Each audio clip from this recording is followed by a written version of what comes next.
I figured I would give y'all some bullet points so that we can move this along here. March, we had our official hearing for the appeal. The judge could not seem less interested. He looked asleep for half of the hearing. We heard testimony of my son's trauma response. He was going to therapy. My son's father was forced to admit during cross-examination that he had lied about counseling for LSD addiction in J&D, because in J&D he said that he didn't do that, which was a lie. He indeed did do that because he needed help because he was addicted. So he admitted that that had been a lie, and there was a specific point during the hearing where he finished with his testimony, and I was given the opportunity to begin the cross-examination, and he had just been holding up these papers. He always brings in this little red folder.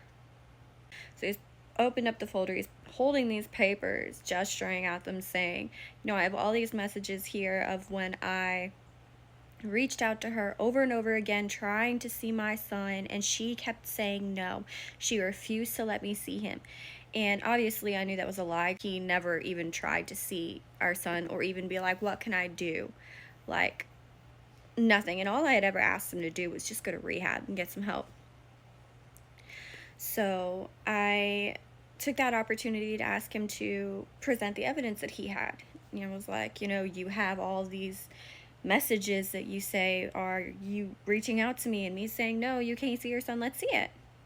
And so he starts fumbling in the folder looking for things that don't exist, and then he's finally forced to admit that he doesn't have any. And I was like, you don't have any, or you never did? And he said, I never did. So that was huge, getting that confession on tape. Like, that's solid proof of the perjury. And that was a huge driving force behind why I was treated the way that I was in J&D, because he had made it very clear that I was withholding his son and I was doing everything I could to keep him from his son, blah, blah, blah, blah, blah, blah, blah. So that was what made the biggest impact on the way the J&D hearings went and the full outcome.